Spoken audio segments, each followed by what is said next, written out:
I'd like to hear your thoughts on common concerns people have about therapy, such as the fear of blaming or hating parents, undermining Jewish values, and appearing weak.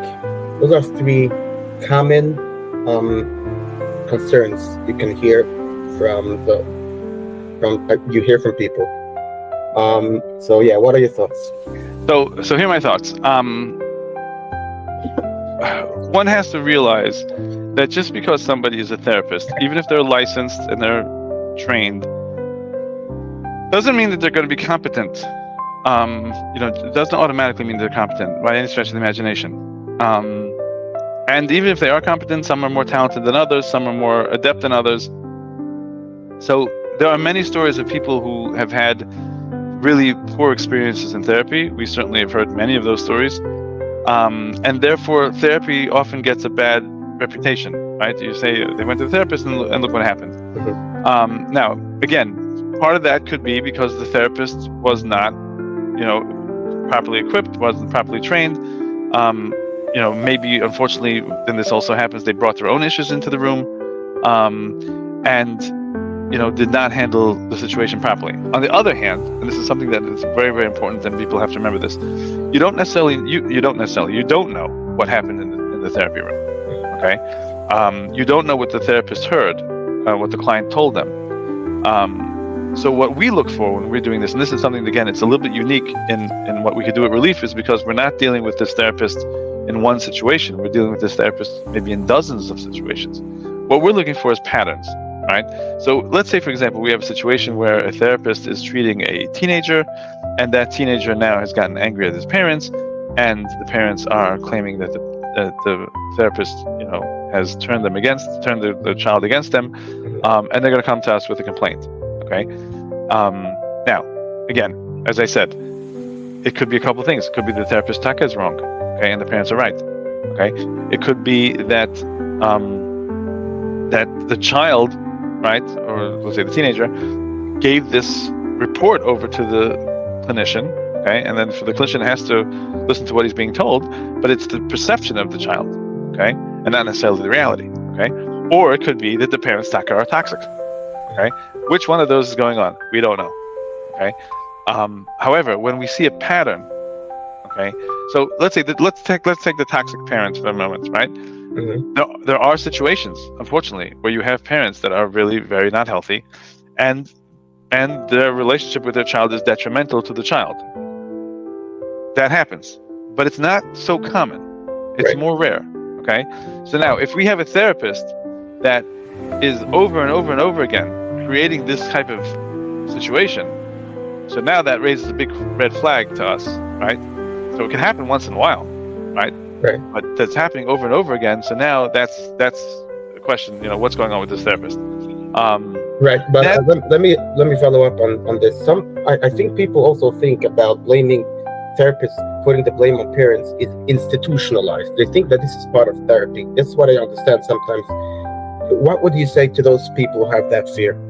So it's not, and that's not the way that's supposed to work. Okay, a good therapist. Okay, and this has nothing to do with either being frum or not frum, right? A good therapist knows that the healthiest thing for a person is to be part of their family, part of their culture, right? That's healthy for you, right? Mm-hmm. Not to leave your family and not to leave your culture, not to leave your society, Mm-hmm. right? So whether you're frum or not frum, that has nothing to do with frumkeit.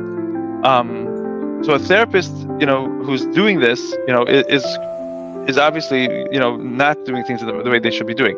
Now again, but understanding, you have to understand that one bad story can negate 100 good stories, right? So it's one story that, when the therapist, did X, Y, and Z, and now the parents are saying that the therapist ruined their child, that becomes a very famous story, and now everybody's talking about it, but they forgot that there were, hundreds of cases the other way.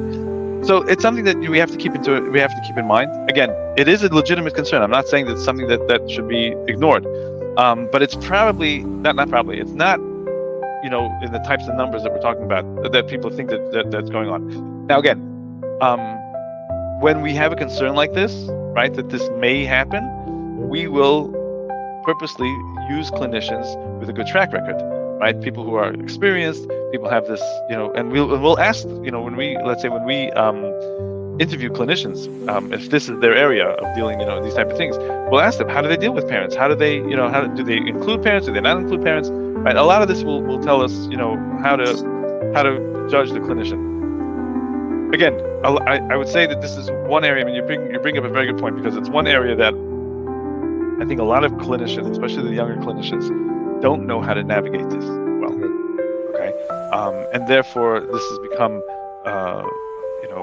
in the gas, it's outside in the world, it's becoming like, people are talking about this, that clinicians are doing this, and creating damage. Again, I think it's a small number of people who are creating damage, and I think there's maybe a little bit of a bigger number of people who just, clinicians who maybe are not trained enough in this area. But the majority of clinicians, are not trying to create problems. So that part of it, again, this is why Relief exists, to help figure out, which are the clinicians that we should be using in these situations and who to stay away from. As far as the Jewish values, I think in a lot of ways it's the same thing, right? There's no question that some of the trainings, specifically in certain areas of psychology, are not in line necessarily with Jewish thought, but a lot of the training is in line, especially the more modern trainings, is very, very much in line with frum values. And today there's literally thousands of frum clinicians that are out there, and somebody should not feel that their values are going to be affected anyway. What we try to do, and again, in making recommendations, is to try to match people up with somebody that they're going to be more comfortable with. So depending on which segment of the community they're coming from, they may want somebody from their segment. They may specifically want somebody not from their segment, but they usually going to want somebody who understands where they're coming from, who understands their lifestyle, who understands what their concerns are, who understands maybe what their negative feelings are towards the community, right? And again, I've had situations where parents have called me up and said, my child is throwing away their frumkeit, and it's the therapist's fault. Okay, and I've had situations where I've called the therapist to discuss these things, and the therapist says to me, unfortunately, the parents don't know what's going on with their child. Okay, the child is not telling them what's going on, and the therapist is not trying to take them away from Yiddishkeit, quite the opposite. But that's where the child is going.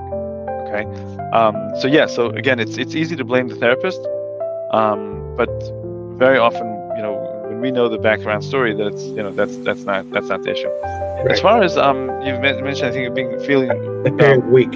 Appearing weak. So one of the things that we say to people is that it's quite the opposite. The weak don't help themselves. It's the strong that help themselves. So it's there's no question that somebody who has an issue and is going to get the help is really showing a tremendous amount of strength. So it's not weakness at all. And I think that part of the stigma has certainly diminished over the years. There's no question. There's always going to be some stigma to mental health, but I actually don't look at it as stigma. I've said this before to other people. I don't look at it as stigma. I look at it as privacy. Right? There are some medical conditions that you will tell your friends about, right, and there are some medical conditions that you're not going to tell them about because it's private. Right. Very well said. Yes. Right. So the same thing is true with mental health. You may not want to discuss, whatever the mental health issue that you're going through. It's not because of stigma, but because of privacy. What I would be concerned is if people weren't calling us for help. Then we would say, okay, the stigma is preventing people from calling for help. But since like I said before, we're getting 1,300 new cases a month. Right. It doesn't seem that that's an issue.